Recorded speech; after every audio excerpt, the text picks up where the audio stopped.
Thingtlang khopilril zata lo piangin ei chop zong fapa mai ani a kumsom thum ani thlengin mystery na thokin ei azonga chumi hnuah kumthum chung thoshilin awakwala le khabu pakhat ma aziak lova din hmun poimo engma alo heklo chungkwa adin lova hi ka in hanti tu reng anei heklo zirna sang athleng lova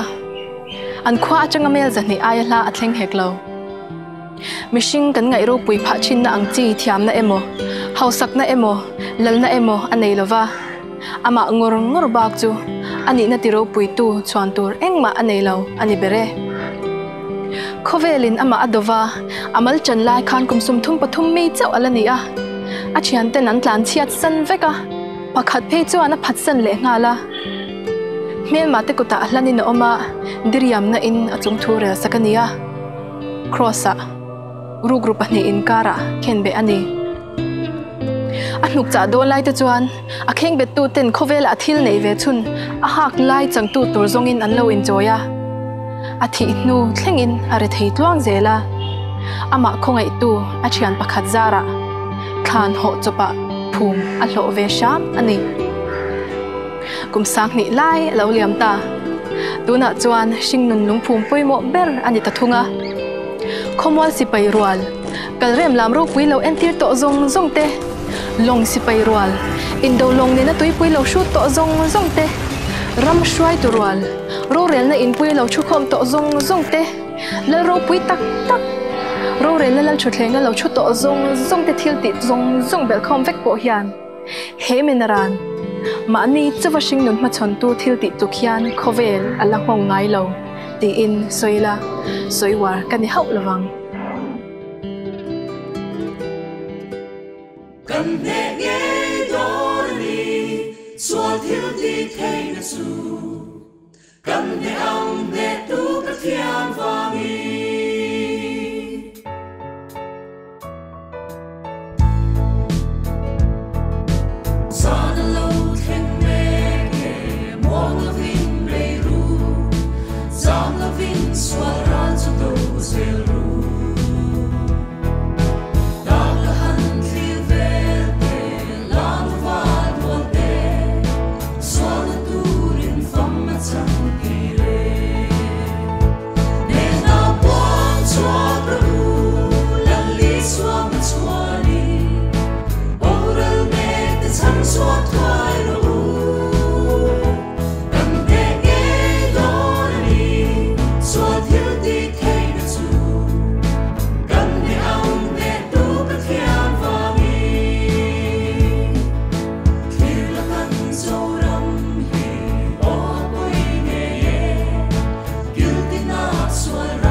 lim na nung ka nei ta e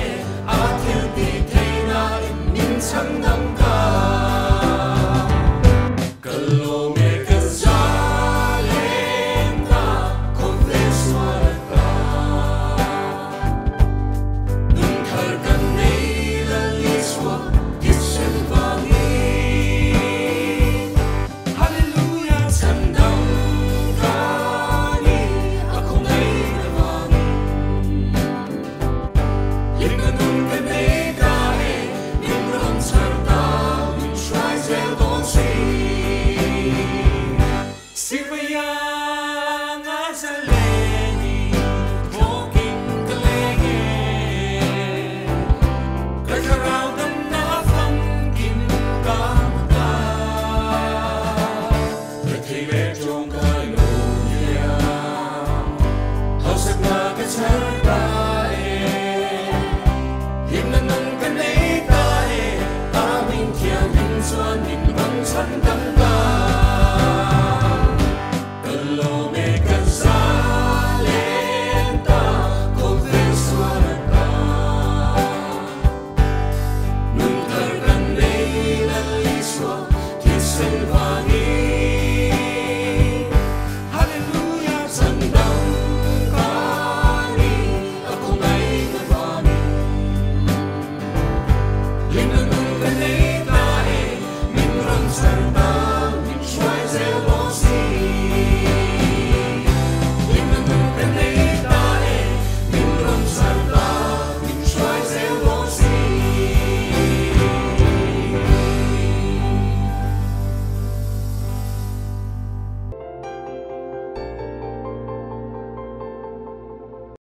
Voina Delhi Mizo Inkhawm online lo chim tu zong te min chandam tu Iso Krista mingin chi bai vek ule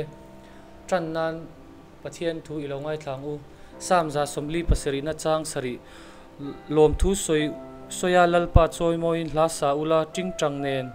kan pathian fakin zai ro u tuna ke ma cho lo tong trai lovin kan zawa in e kan tong trai honga tong trai thu pui ka lo chiar chokang kan tong trai thu pui turte pakhatna Delhi Mizo Inkhawm member zong te tan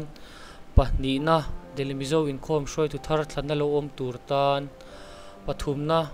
voin Fakzai Inkhawm a pathian polna thar kan chan ṭheuh theinan le hun ron nei tur zong te tan palina Delhi Mizo Thalai Inkhawm shroi tu te le member zong te tan pangana COVID-19 wanga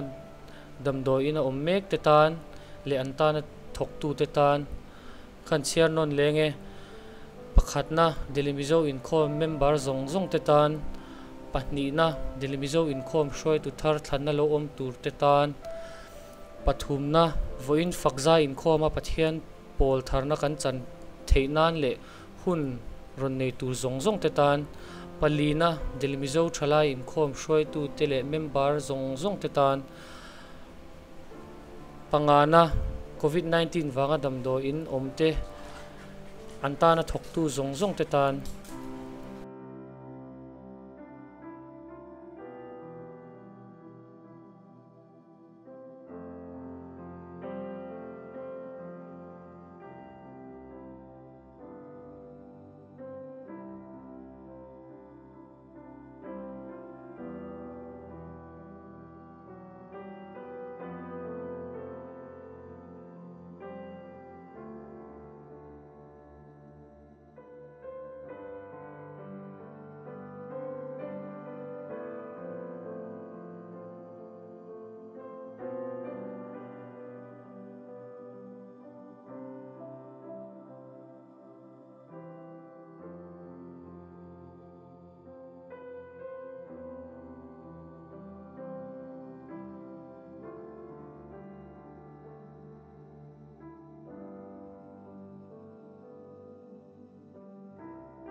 holal pa kan pathian nei voina mun sang sanga kan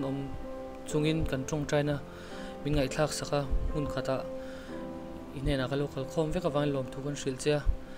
heng kan topic zong zong te nang inisia ikuta koron lan thar le a voina hun kan nei tur zong zong hi ikuta koron la ne chung zong zong chu isu min lom thu soi chung kan dile amen tuna chuan DMI secretary report kan lo ngai thlanga chumi zo chuan DMT visual report in alo chun zomang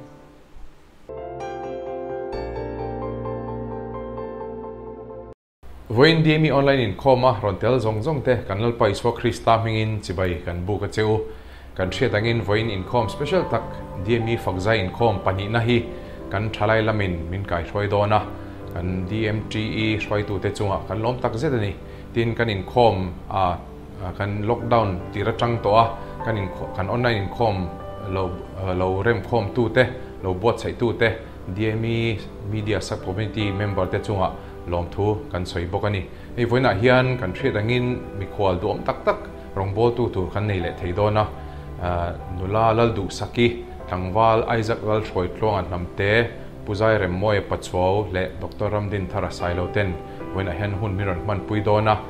an chunga kan lom tak zetani anin sharing hun te le pathian fakna hla ne na rongbol na te miron nei puidona hun chep tak le hetiang covid lockdown kara te hetiang rongbol na te miron bot sei sakawangin an chunga lom thu kan soi le du bok ani voina hian pathian fak le choi moi turin kan vain in bot sei thar le ang u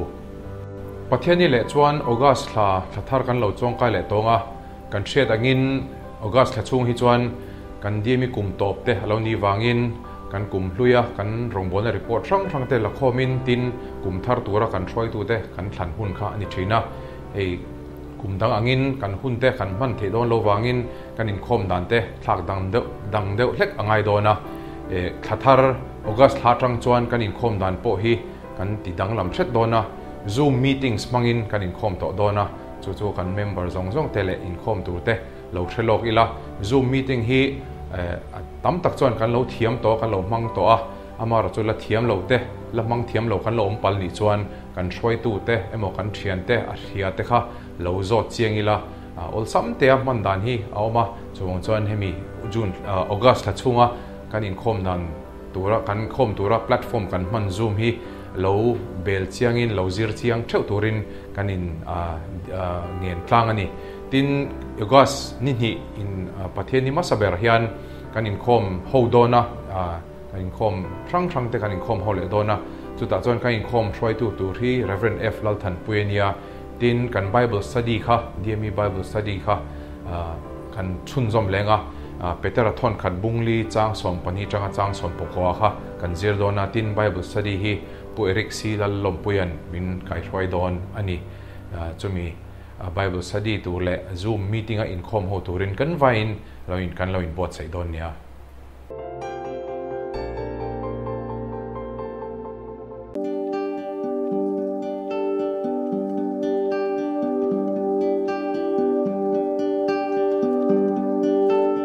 Delhi Mizo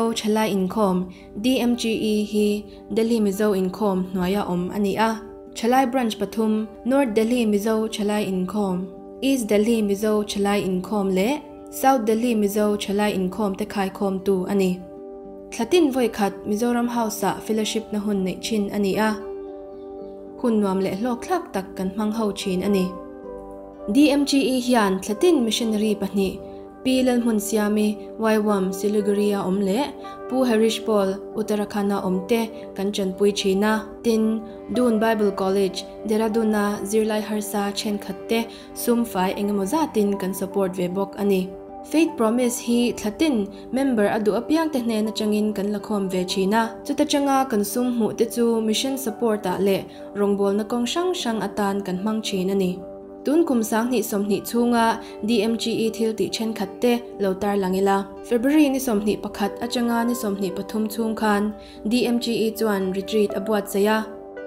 he hunatan hian Dr. Dennis Ramdin moya Breakthrough Believers Ministries ami chu speaker atan kan ruahmanna Mizoram House Vasant Vihara retreat lok tak kan neya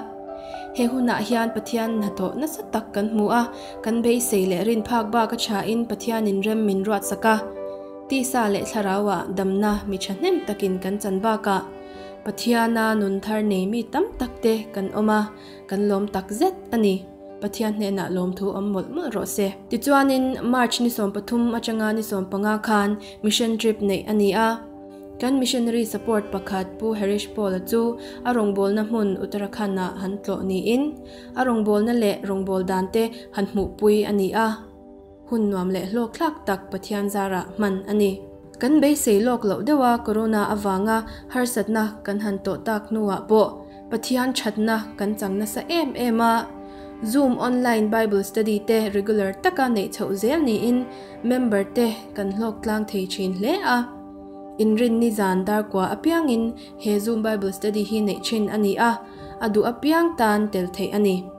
he corona pandemic pol hian thei angin mi harsa kan hriat te hne na kan luang chuak ve a chung zinga chuan Sundarbans West Bengal tuilian tuar te le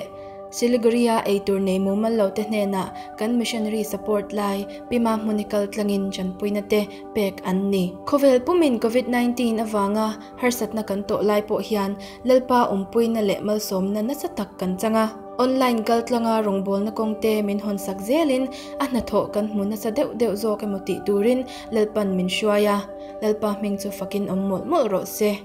lalpa ro pui ber ro se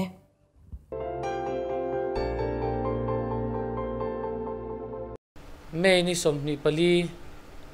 khan Fakzai Inkhawm voi khana kalo mang to a voi na hian DMT ten Fakzai Inkhawm voi ni na kan mang le dona DMT te hun thatak tiang min siam sak le the wangin lom tu kan hril tak me wewa guest artist thatak tak te kan soma tlangwal aizaka namte nulalal du sakile puzai rem moya pachuo born 24/7 aizolte hun mang turin ilo so mang u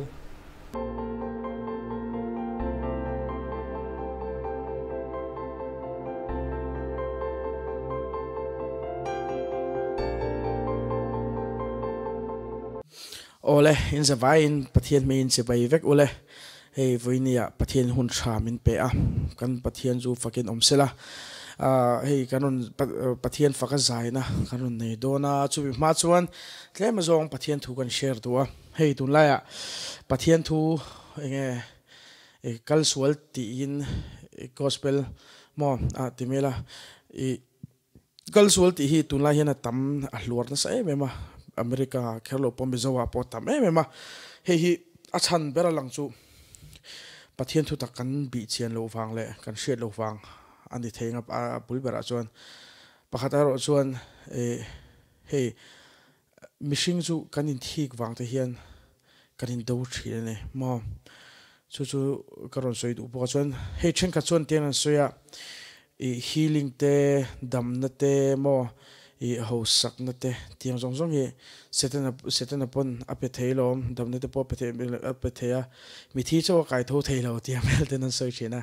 ka oi lo lu tuka asan chu bible a hian kan en chuan setenan mi thi kai tho dam lo ti dam ti hi kan mu re lawa a mu zong chu johana bung som chang soma ruk mang chu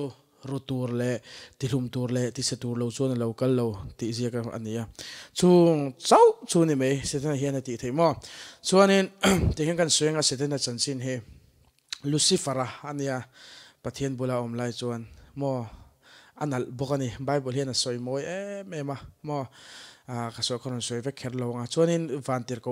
pai thla ka ni vantir ko re hian pathian bula lo chuan nunna an nei lo nung an nei lo ni mo chu ko velang khan dead angel anita ne chu shethem dead angel anita chuanin pathian kaltang lo chuan teng ma hian nunna nei lo ni thil ti theina pon nei lo ni chuanin chu kan soi lo nga chuanin chuan hun lo kala evile adama pathian in siama adama siama sapota anwa eviron siam le ama puiturin chuanin ta chuan mishing te thunei na kha setana khan lal st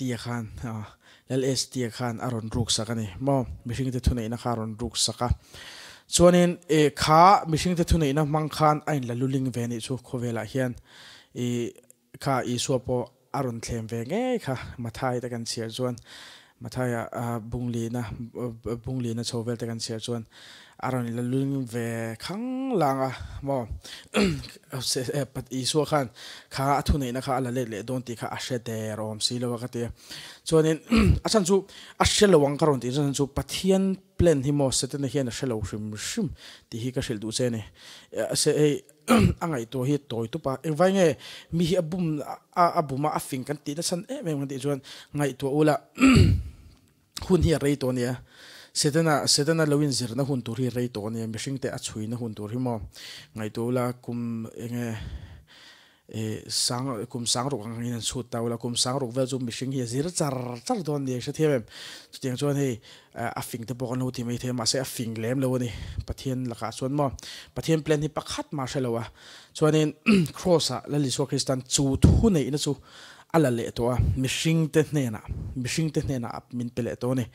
athil siam te hna min pele to ne chu thu nei na chu he tiang kan soilong a mishing te hian kan thu nei na hi kan mang chuak na salo lu tuka pathin na min siam san te kan potential hemi hi kan mang chuak lo na salut tuka chumi chu zaina hian kan lo share le to a ei pathena kan ta na plan te thatte lul nen hian ke ngei po ta chon ka telani ti ha ka lo soi duwa chuanin hei lain zil chove mek zel te chu kan lania tian pathian min shoi zelanga ti kha ma sai karon soi tu chuan a clip nan chuan he ka lo soi tu ni setena hian thil ti theina nei lo bum ba ka them lo che a bum che kha wang han thil ti theina an nei moi ti me ni kha mo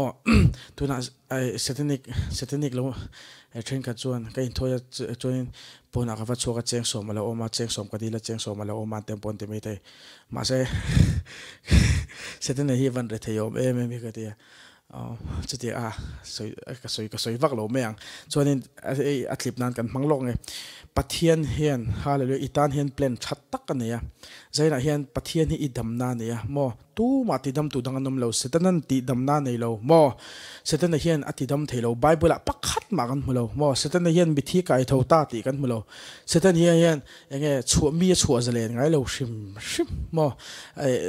nang ma kha nuklu che tum se shemhuna nuklu che tum ve ama rolin mo eto ka silang chu setana hi mo iti ngan suenge shemhun po hi atani lawa bible kan thel jon pathian ta vek thonia mo setana le khami pathian thuai lo te shem nam hun dur khan ne meita nge ring du lo ho mo khating ho shem nam hun khan meita chuan chon zaina hian shem huni pathian hian itana siam lawa setana bum me hian lom lo la zaina hian pathian thu tak chuan chua san voini hian pathian thu chak chuan chua zalen chero seti kha ma sang ro soi do ni chuan pathian ro puinan crossa chuan ti karon sanga helai man ko man le len tonia breakthrough believers ministries are in man lai vela kan lo kan le khan ya pathian ro puinan crossa chong ka thing thiang ti ha karon sanga he atlai athu hi longai thlachianga at the cross the ania hill song ho la chumi chu kan longai thladon thinlung le ti tak zeting kan longai thladon ni o pathian ro puinan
ít thi sen lu cái ta là luồng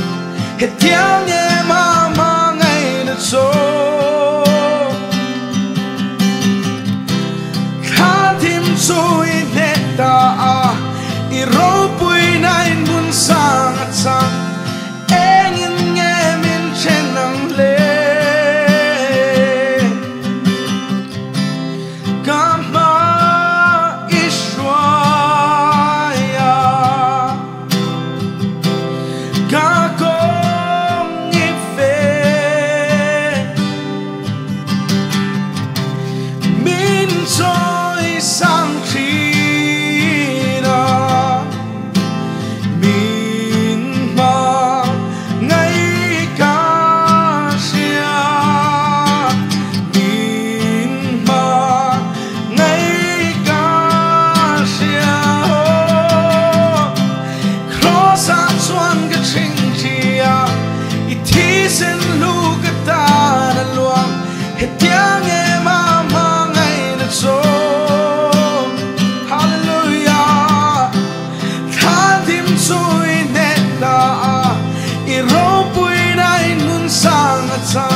beisei na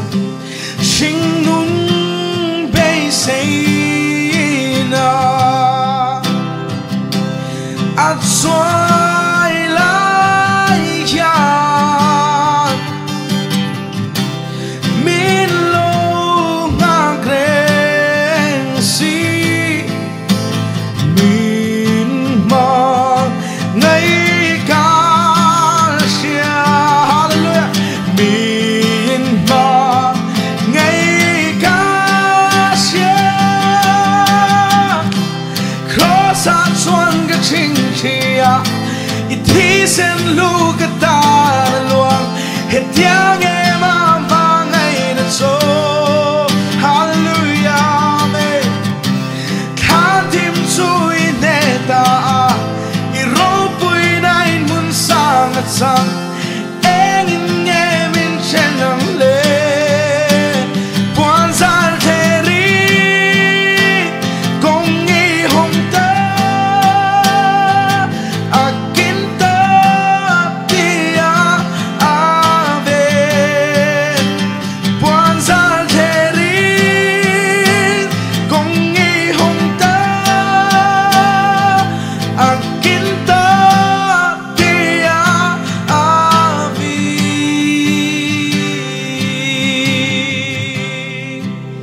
hallelujah lal pan mal som vek cheu ro se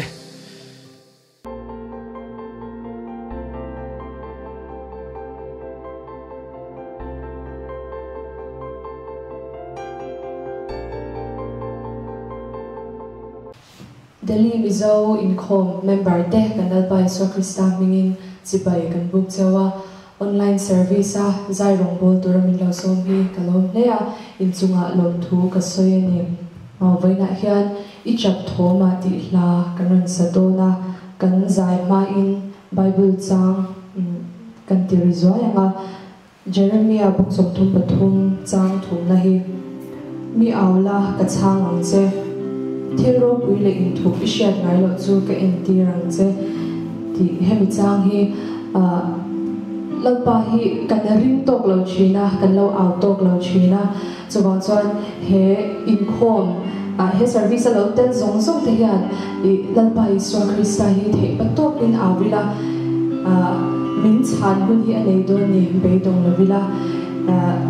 mi awla ka chang ang che thil ro pui le in thuk chu ishat ngai lo chu ka enti rang che ti ang hian kan au fan chuan nakina thil ro pui tak min la mu tir do na ni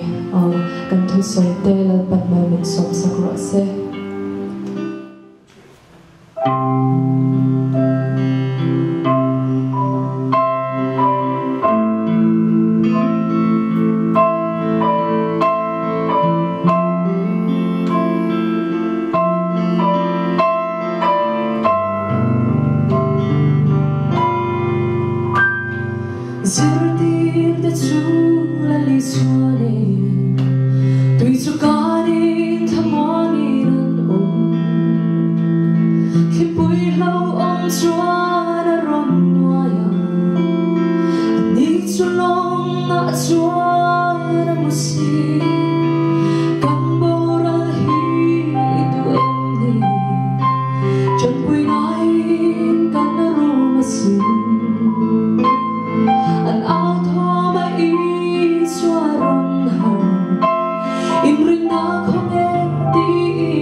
tui be ro se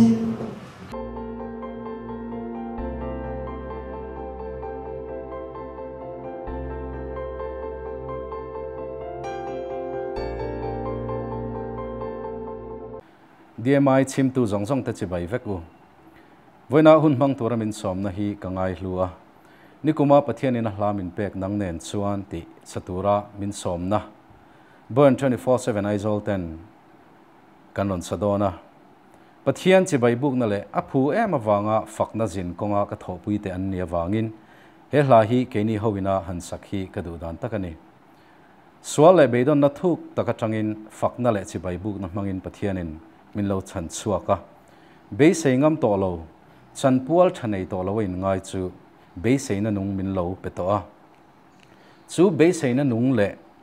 nung taka nun kan ti don nge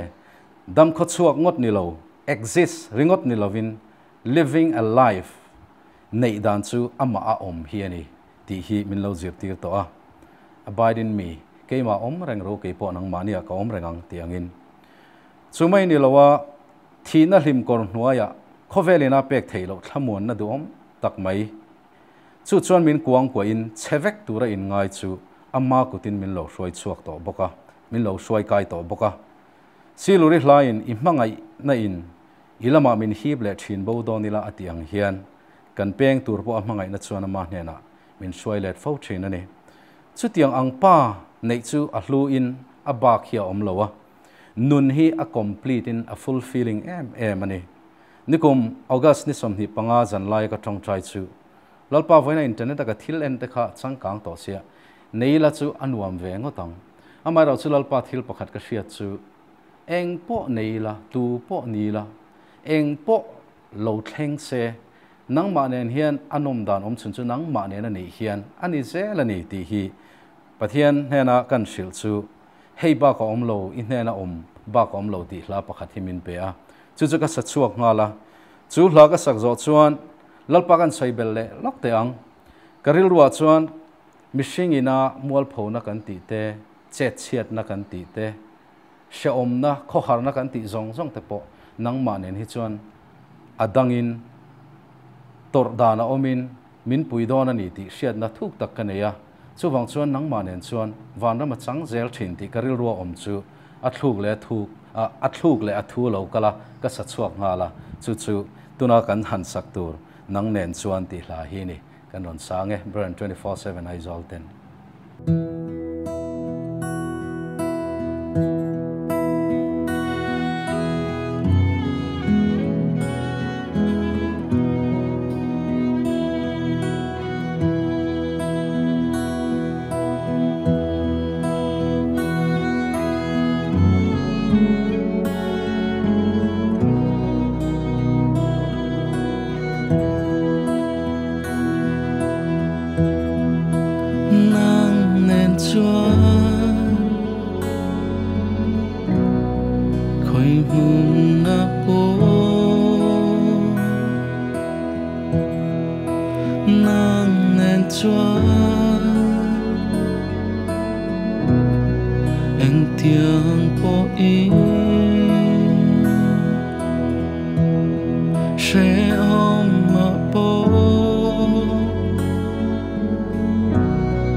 na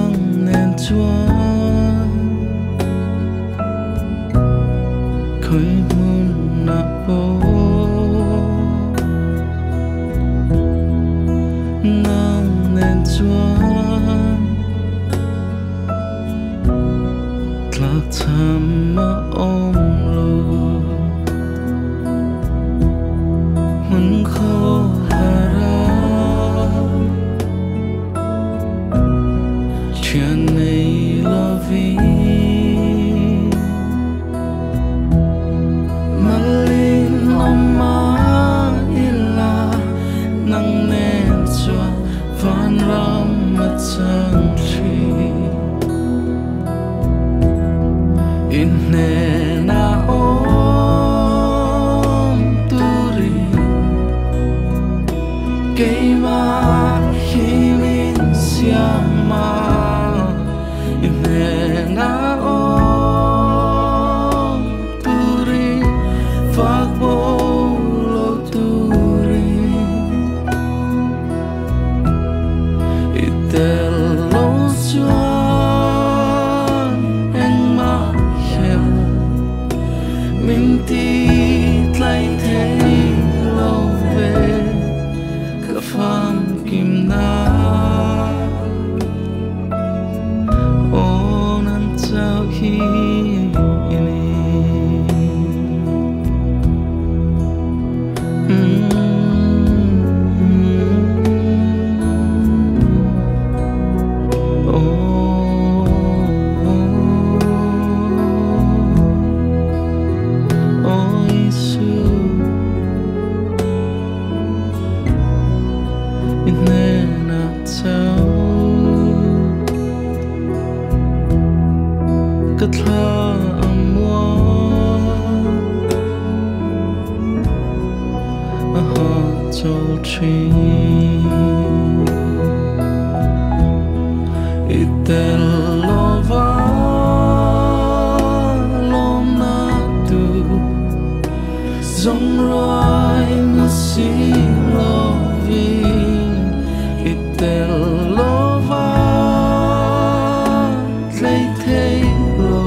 ini siam i chen nan sao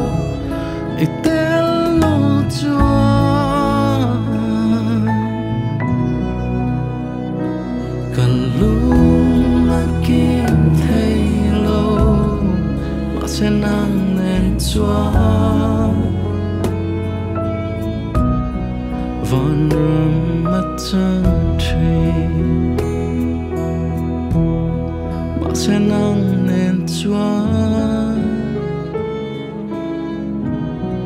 van ram mất chân tri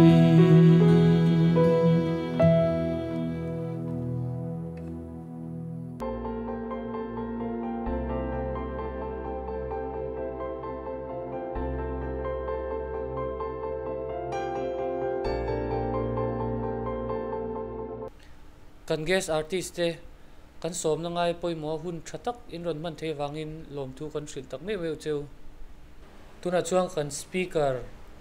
Dr. Ramdin Tharasai lo kan lo som tonga ani hi la phu tu ro pui tak ala nung DMI te pon kan sak na sat ania kan in khom na te ani hi an nu pa in rongbol tu ro pui tak ania doctor ni veve in an hun pum pui an na ban san truck in Pacific clear kara Pathian rongbolin an kala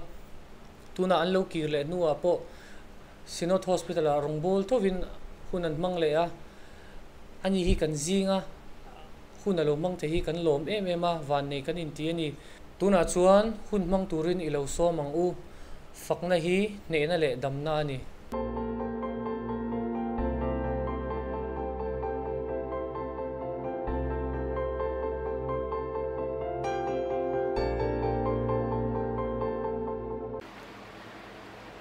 ole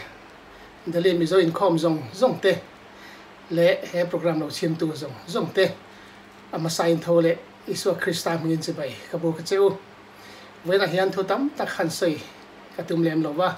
ama ro chu kan na chan thlan chu ate be sanin pathian thu ngai to hawila kan ti a e ama sabera chuan Christian labo number zanga le som le pasari na mi bor som te chuan doctor an ngaia Israel te chuan an ngai lo ti la kha e khami be san khan pathian thu tlem te han soi kan du a mathai bung ko chang som bania khan lali son mi chak te chuan doctor an ngai lo ba mi bor som te zokin an ngai ani atia tin mondanga chuan mi fel tak te lam tura local kan ni lo wa mi sual te lama simtir tur local kan ni ti te e soi boka he lahi karil rual do lu da na chuan lali suwa Krista min sandam tu ni in pian thar na nun te kan han bang chawa amaro chani tin kan han nun chawa khan har satna kan tok chho ze la ring tu ten chung kara chuan kan fel lo zia le kan thar lo zia te e ria in lali so krista hi englai point ni tin mai hian kan mamo ani ti he chianga chandam lo misual te chau in an mamo ni lovin chandam to nia in ria ni tina nuna har sata nei te le lali so hi adik tak chuan kan nai po le pathian hi kan nai po le kan tlin lo na te kan sual na te alang chiang thina chumi ni wang chuan lali so krista englai point kan nga ya ami mal tak phei chuan ka ai tu thina ring tu nun kan kal chho ve mop pa amaro chu kan nuna har sana tam tak awma kan ti suala kan bo chia pathian he na ngai dam kan di la kan bo chhle thina tiang chuan chaklo na tam takin min hol vel thin chumi ni wang tak chuan lali so kristana seng khan ring tu apo ring tu bor som mi bor som ni in kan thina chumi wang chuan lali so krista hi ni ti hin kamamo em ani ti hi ka ria chumi be san chuan kan soya he lai kan siam ani a ti chuan ale lama chuan min ti chak tu ani a he la minga po hen min ti chak tu lol pa kan ti a polan min ti chak tu chuan engkim ka ti the ani tiang khan chaklo na eng po in min bom thin ma sela har sana rang ring tu nu na tok thin mai la min ti chak tu lali so krista kan ne wang zokin chu min ti chak tu azara chuan engkim kan ti thei thina mani fel na ni lovin ali so krista fel na zokin thil tam tak lalpa rong bo na ko apo thil tam tak no ti thei ve thin ani a chu ale lama chuan lalpa hi atu tuilo mange o ti mai te olani arong bol tur hian mi fel le mi tha te mi hausa te mi talen nei tha te chau thang ta sila ke hi a than a hian ka tel don lo ti ka chiang sa ni chu wang chuan irong bol atan hian mi fel te chau thang lawa mi sual te min thlang hi avaro pui em tin pathian hena polom tu ka soya lali so krista arong bol tu mo phona engmo te kan han nei ve hian kan experience hian ang tlang viau hlom ni ten kan ria he lai rinai takin mi dang point mi lo trom pui na sa lali so krista rong bol tur hian khovelina kan ngai san le khovelina tha kan ti zong te ai ma hian ama awang zo khen mi tling lo te min thlanga ama chakna rin san tu le ama a enjoy moi thena turin mi fel lo te mi trom khai lo te arong bol turin voi ni thleng hian min thlang hi aro pui lu tuka cho cheng lai pe lom thu ril mo tur kan ni ti cheng in ka ria mi hring ngai tu ne le mi hring hisab da na chuan hei chu hria thiam chi ni na lang lo pathian za ngai na khongai na chunga khongai le chon na tiang khan he arong bol na po hian mi fel lo le mi tling lo te min ti tling tu chu ama tho ani tin chang thum na hianin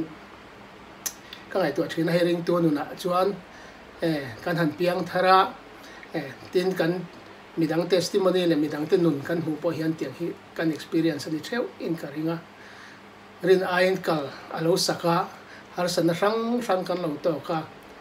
then phei chu kan lo tlu le suala te lo tlu in ming chiat na le khatiang mol phona thleng te po khan kan lo dai ani thei wena karil ro om le he la ina ka thin lunga chiang taka sei chu eng ang po in ring tu nu na hen chak lo chang om thin ma sela bo chia in mi ti mit mo po mol pho hial po ni la ring tu chu kal na tur dang ani chong lawa lali so krista ne na chau alo kirle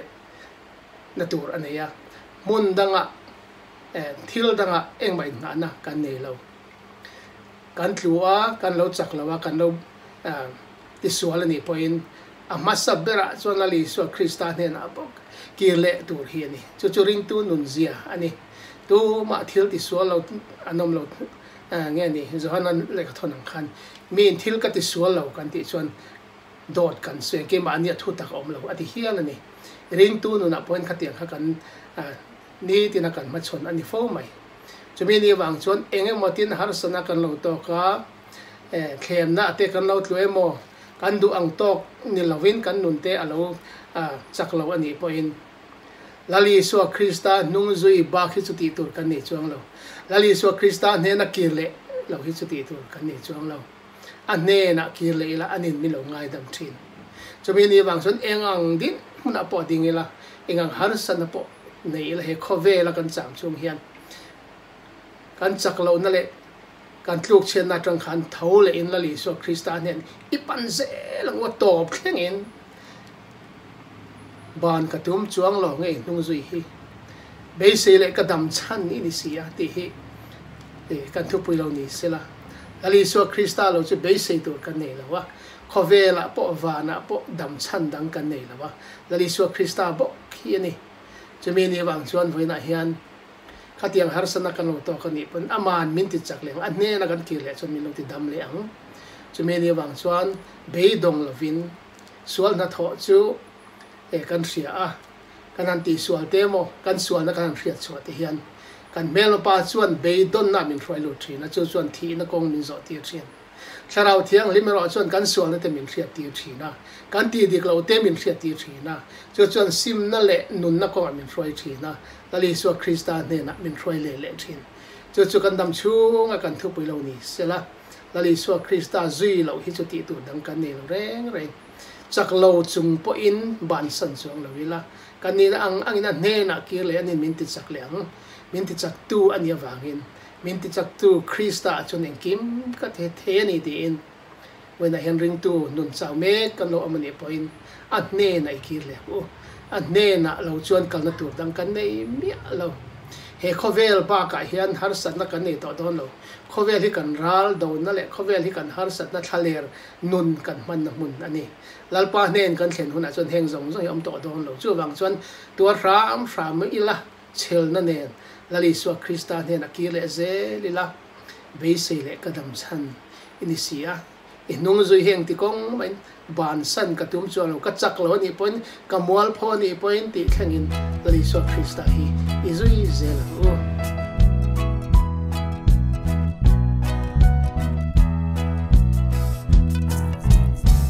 Bawk song the chuan dak tarlan aya mi shi se the chuan nan nai lo baby swal berle chat na nei lo ya chandam tu la ni su ṭangkai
chan chin tha zo na siak bung thum chang som per ka chuan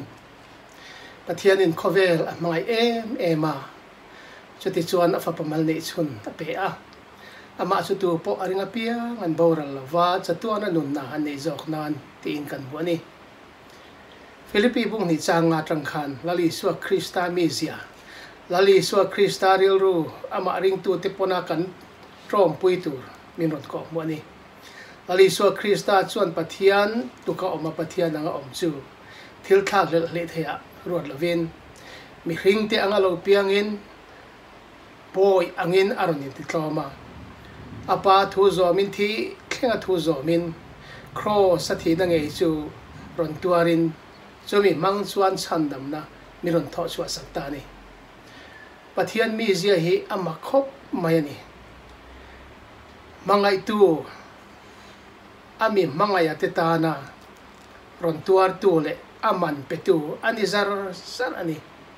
chu kan chandam na chungchang thua mai po ni lovin thuthlung ruya tang to reng in le leilung pian tira tanga Pathian zia kan mo chu a mangaya te ta hian a tuar na sa em amana pena sa ril ruwa seng na sa bakah chu a mangai na chuan afa panei chun po zo lovin miron peta ani ti kan thri ani chu Pathian mi zia tak mai chu a rin ring tu te point lali so Krista nung zui te tu te po hian kan kong zo tu ṭheuh alo ni ti hi chiang ema he thu karil ruwa tran na chu Mizoram ina gospel centenary kan lom kuma tang dei to khan ania ka ngai tu thina Pathian in ami ring amangai te min mangai em awangin ama zokin tuar na kongron zo ina fa pa min pe in na taka in seng sawin chandam na kong minron ko moa chutiang ve chuan lali so Krista nung zui tu missionary te chuan tuipui ra la tangin har sanatin reng paltlang le lau tam takron paltlangin Mizoram minron thlenga anron thlenga Mizo te ne na chandam na chanchin tha minron thlen ani tun thleng hian chu aladika lali so Krista ring tu te rong bol tu te kong zo tu chu tuar na kong le ma ani in pek na kong ani zel ani Christian habu number zanga par na khan amak mangewan nal ber chuan in ngai tlo ma hring mi a chan lai khan nuam sa theih van rama engkim nei si khan riom tin reng tuarin ran thleng ron tranin cross a min ron tuar sakta ani kha kong kha mak em mai ni chu karil ruaron thoda chon mangai tu zo hi tuar tu ania mangai ten mal som na an chan thina tur chuan mangai tun atuar tul si thin ani tuna poin ring tu ten lali so Krista kong rombona kong kan zo mek lai le ring tu nun kong kan zo lai hian kan mu thel fo ni alang chu a mangai na te a chan dam na te ti dam na te mal som na kong te chu kan lar ema lok po kan ti lali so Krista nung zui lok po kan ti a dakin nuwa kan chan tun tur van ram han ngai to phei chuan ti fu kan in ti em thin ani amaro chu hemi kong a hian enga tinge ring tu nu na kan tlo lo fo thina lali so Krista hi khovel laka hian kan phat san le mai thin kan ti chuan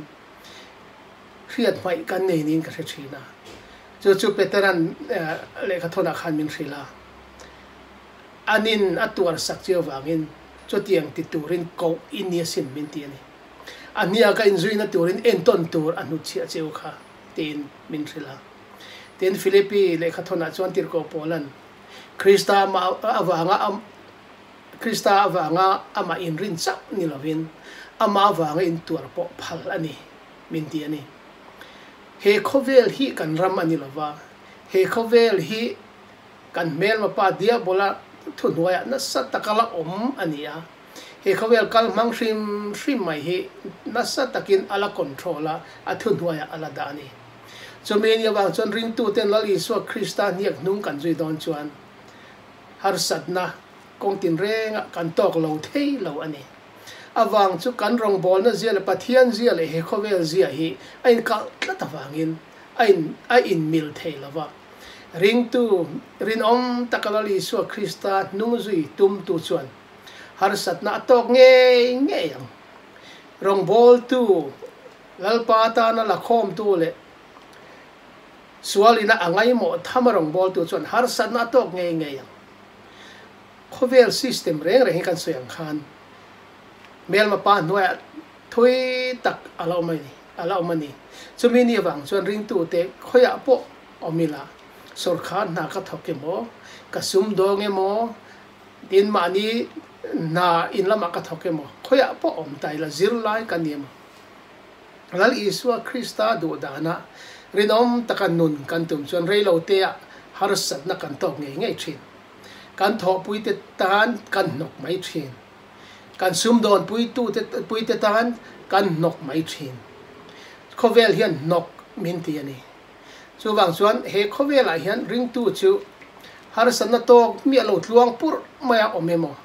rong bol na har sanna pakhat ma tok lova tluang taka kan la om chung chuan kan rong bol na hi chu chian awangai em o ati thei ome sualin kan rong bol na kha angai mo olova lali Isua Krista tur na kong kha kan la zo thui lo hle ani theiam chuwang chuan helam hi kan in zirti ro poimo em pathian kan rin na le ama ne na kan in lai chin na te na chu engzat in nge ka hlok pui te mo mal som na engzat nge ka don te mo eng ang takin nge ka hlim pui ti lampang ai chuan engzat nge lali Isua Krista na ta na ka pek eng chen chi in nge ama tan ka in pek ngam eng ang zatin nge kalo tuar ve to eng te ama tan kalo tuar ve to ama tan eng te kalo chan ve to heng hi kan in te na tur ni ina lang ani nakina he khovel kan kalpel hone ro chuan lo man na satakan huang he khovel ai ro chuan kan ram ani lo wang le he khovel lal hi ala om ve tla ta wang hian do tu le min dal tu kan tok chin sulam chu voina hian kan in te na lo ni sila lali Isua Krista kan hmangai zia tarlan na turin eng tian na sange ta na kan lo tor ve to ai mo eng tian na sange tuar tura kan in huam te hi kan in zo na ni sila kan hmangai na sat pok le kan hmangai tan chuan tuar kan huam thin mangai ten mal som na andon thena tu chuan mangai tun ain atuar thin chu mi hring zia po ani khop mai nu le paten fa ten mangai awanga an tuan na len pek na te avana sa em chu mi tho chu pathian zia ni arong kan bol na po lalpa kan mangai chuan lalpa ta na ken pek tak chuan atan kan tuar ve ang chu tuar na kong chu ring tu tan chuan nun na kong ani tlat cross kong hinun na kong ani tlat lali Isua Krista nung kan zui na hian cross kong kan zo ti kan riat fo awangai em tuar turin mani cross point mi zui ro se tiang khan tuar turin tuar na kong kan zo thina chu lali Isua Krista cross kong kan zo pui na hian ala nuam viau kan la hlim viau emo thurual pui an la tam viau emo ani chuan kan nakal thui tak lo ti nai ani du khop mai cross kong chu akal thui te chuan an kal thui to la thurual pui an tlem to thin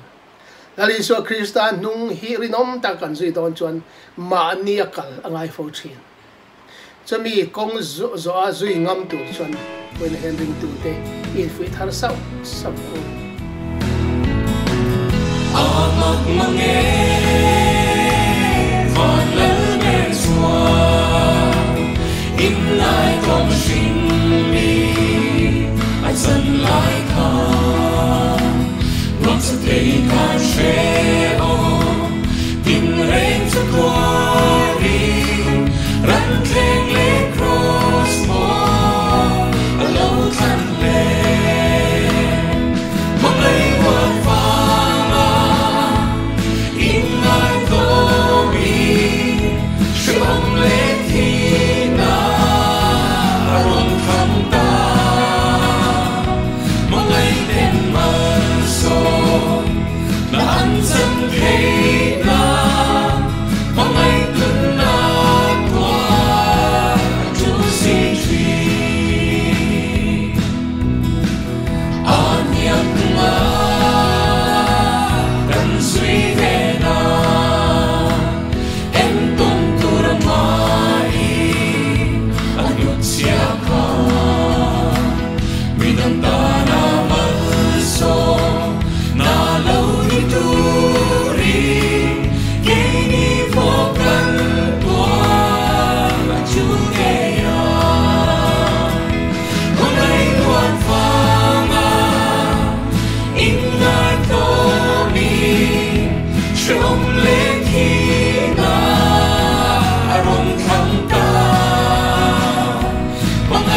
na turi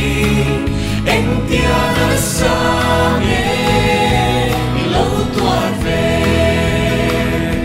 mangai muat fanga in lai to mi shom le thina ron thangka pangai ten mal so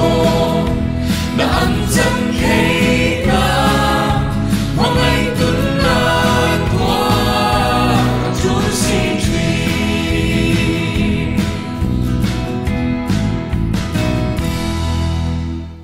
kan la pathum na le to berat na tan chuan Christian labu number zanga le pariat na ring nun kan jin kong a hian kan ngai che tharau thiang hlim ti kha kan thlang du a chan sin thalu ka ziak bu tob lama le tir ko thil ti bu bul lama khan lali suan angai poi mo em mai le azir tir te a cha non mol mol chu chung lama tanga thil ti theina thuam ini ma chuan Jerusalem kalsan su ati tlata i kha kan muni ama anen kum thum te me rongan bol ho to a ram huai ano chwa lai te dam lawati dam lai te le athu cha tam ta khan bai ha hial to ang an bel em ang ti rin om zirtir te khan ama ro chu chung lama tanga thuam ani ma lo chuan thil ti theina thuam ani ma lo chuan Jerusalem kalsan su ti kha thu cha poi mo em mai ani ti chuan tir ko te thil ti bung khat chang re ta khan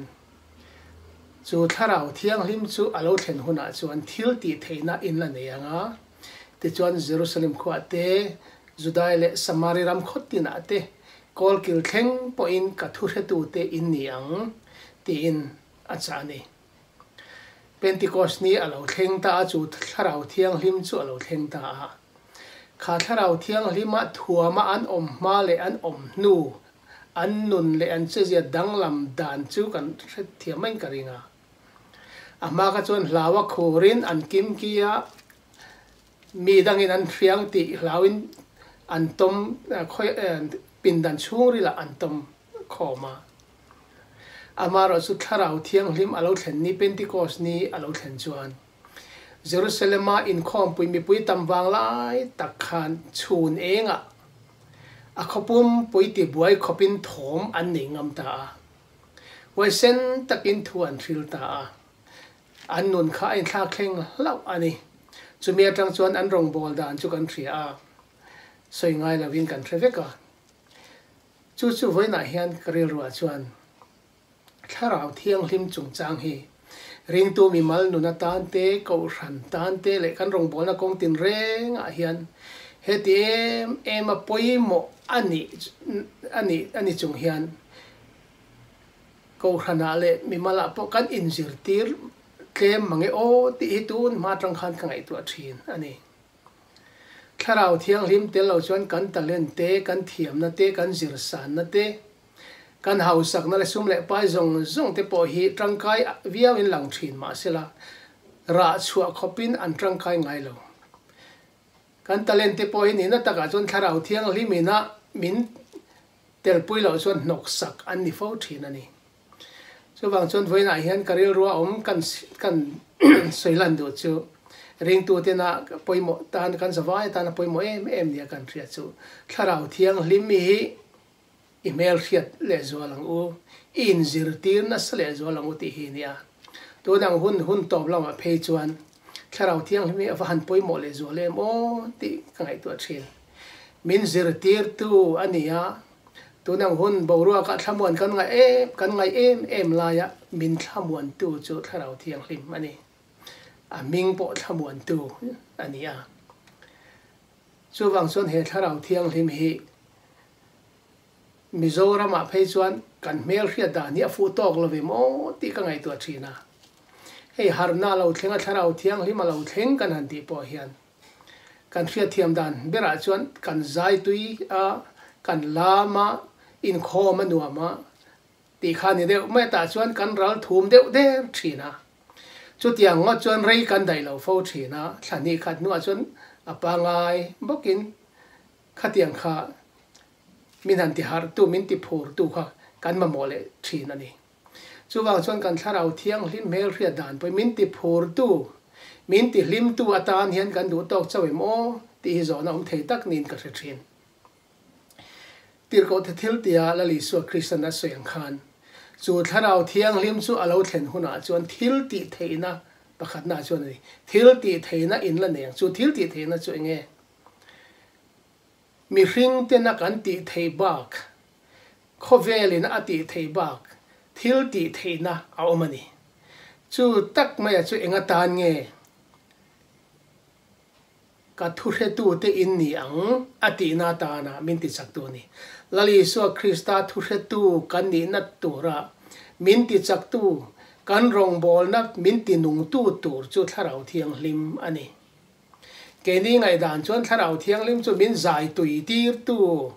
a eng ma te min phul lut tir tu a lek hian kan ngai em o lam ti nuam tu a chau hian kan ngai em chu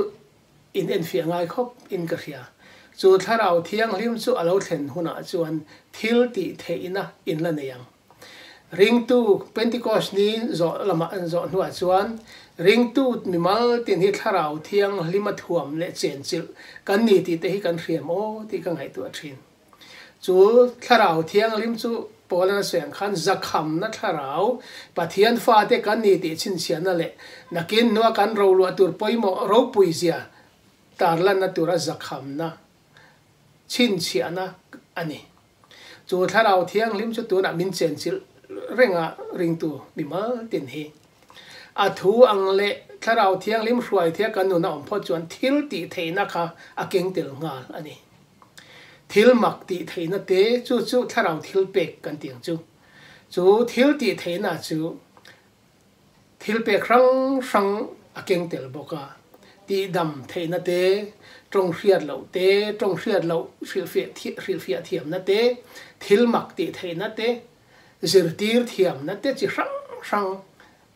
chu tharau thilpek chu a omani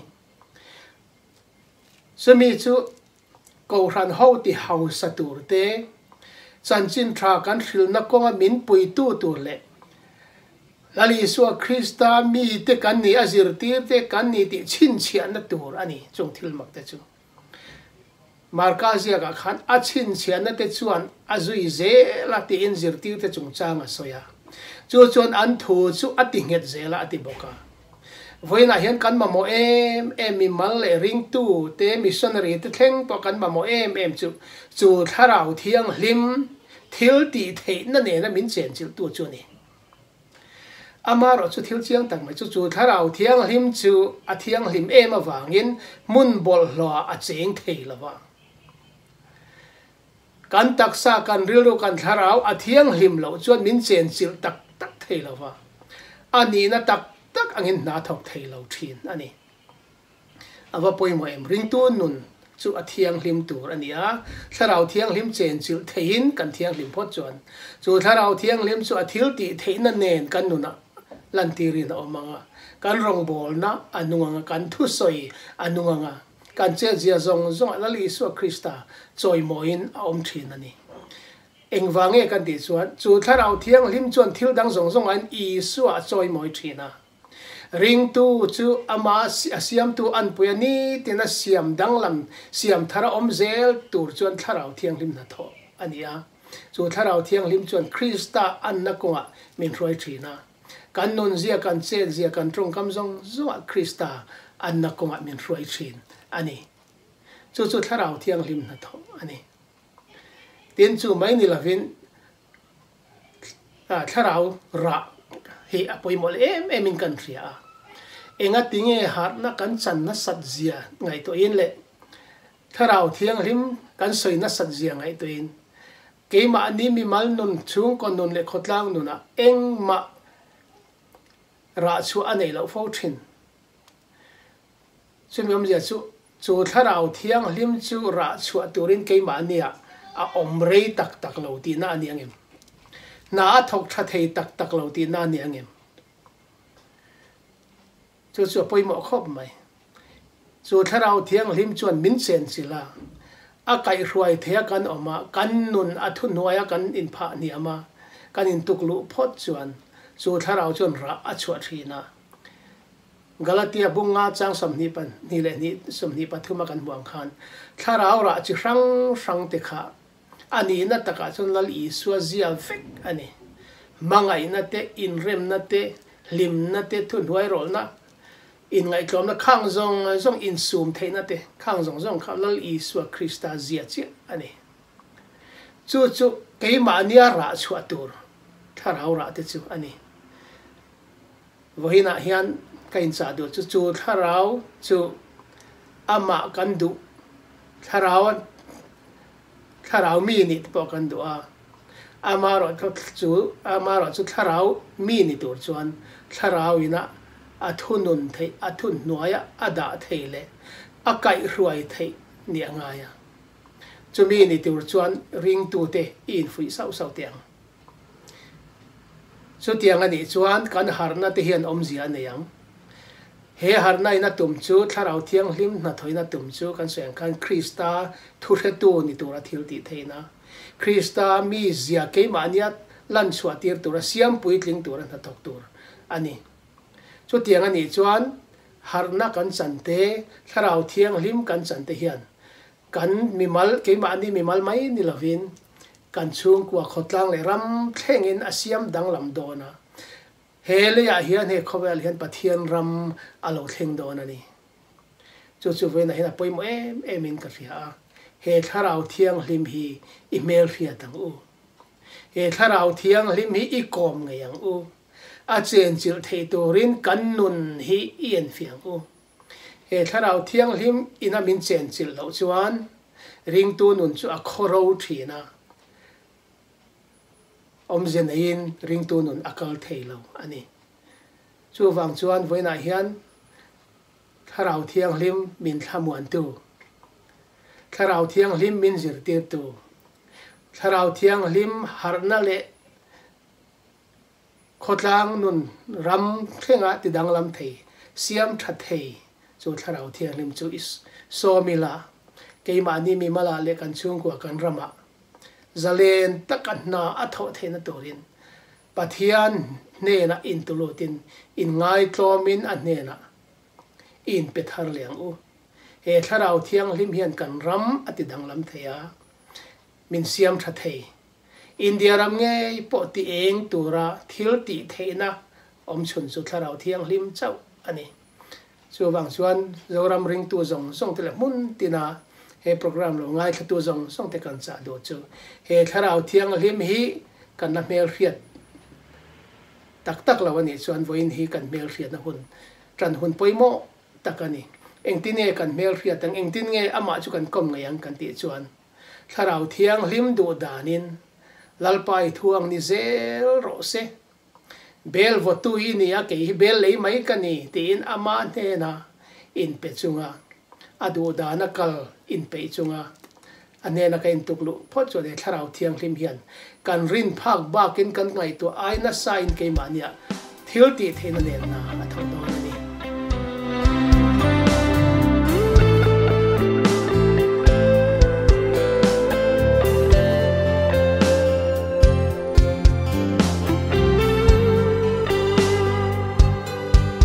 Ghiền Mì Gõ để không bỏ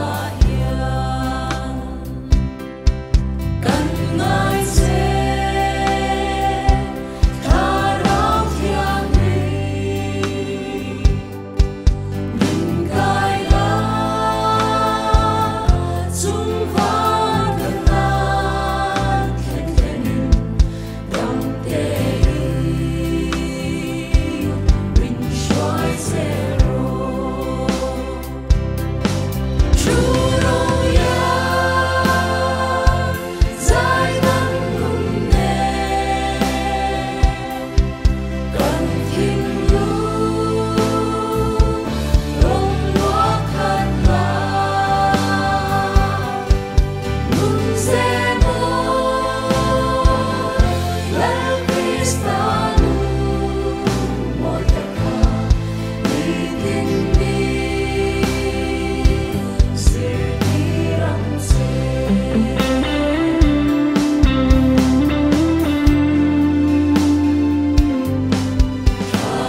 Dr. Ramdin Tharasai lo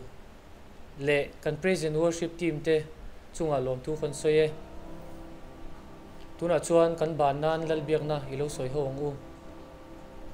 kan pa vanami hming zom ro se iram lo thleng ro se idu zong vanan tiangin leimin ti ro se ni tin kan ei khopin chomin peng che kan chunga thil ti sual tu te kan ngai de mangin nang point kan thil ti sual ngai de mang che sual tura thlem na min shroi lut chuang che mi sual ka choi min chandam zo kong che ram te thil ti theina te ro pui te chatuan ta ni sia amen.